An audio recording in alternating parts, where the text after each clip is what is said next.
Today we're talking about the benefits of stress, because you got two choices. You can be a victim or you can be victorious.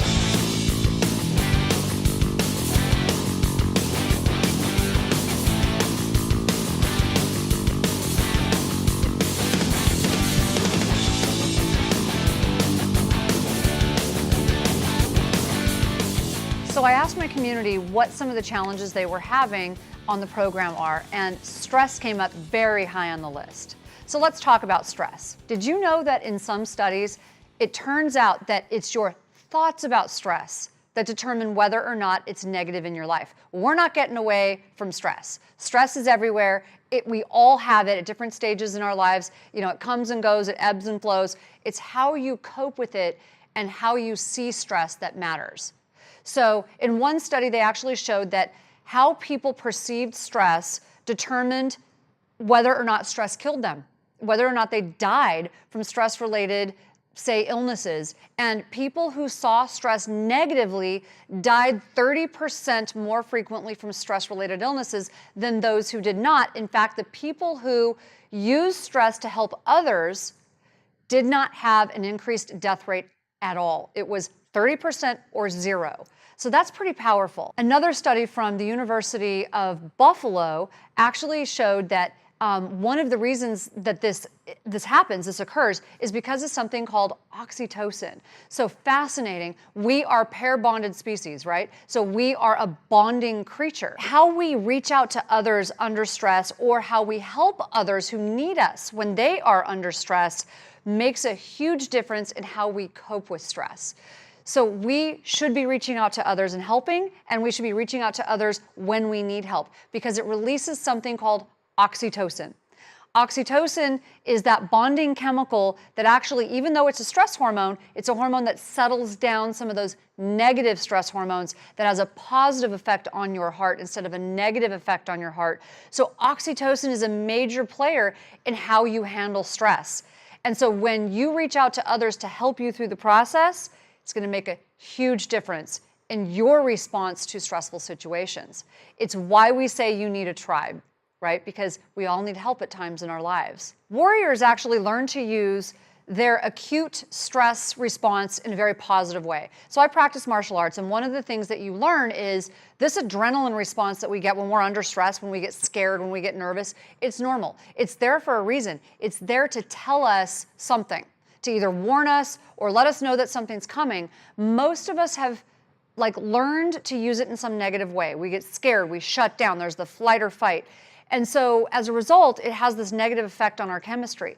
But you can actually train yourself to use that in a positive way. When you feel that really panicky, sort of negative adrenaline feeling coming on, where you would normally start to shut down, you can actually turn that around. So when you feel yourself get nervous and you feel your breathing start to go really fast, and what happens is you get tunnel vision, believe it or not, and your hearing starts to go, what you can do is start to have a mantra. Tell yourself something amazing is about to happen. Something big is coming. I'm ready for it.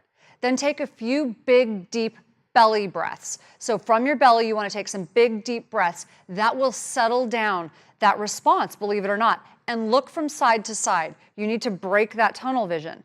And believe it or not, those simple steps are going to help you, and keep that mantra planted firmly in your head. So what I'm trying to tell you ultimately is that your belief about stress matters, and having some simple coping mechanisms will make all the difference. One thing we do in martial arts is we learn to redirect energy. I'm not going to go fight with someone double my size, right? Because that would be stupid. I see someone double my size coming, I need a strategy that's going to work for me. And to go fight with him means I'm going to lose. So I think of stress in that way. Stress is this big thing that we see coming at us. And so rather than, hitting it head on, which is what a lot of people do and they freak out and they get upset, learn to redirect the energy and use the energy to your advantage. Get out of the way.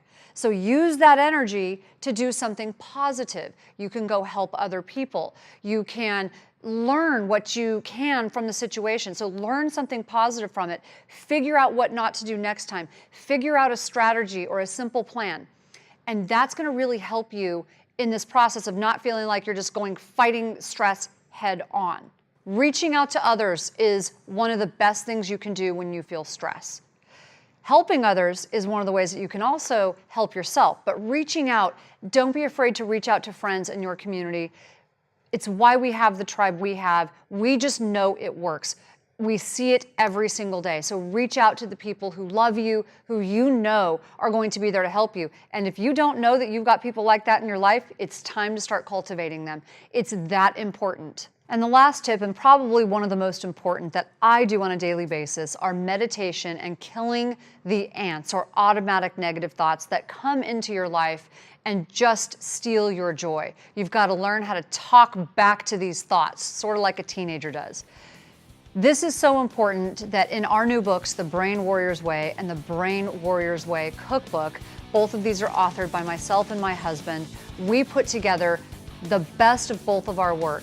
And we have loaded these books down with tips, strategies, tools, ways for you to manage the stress in your life, to turn your mindset around, because we know this is a war.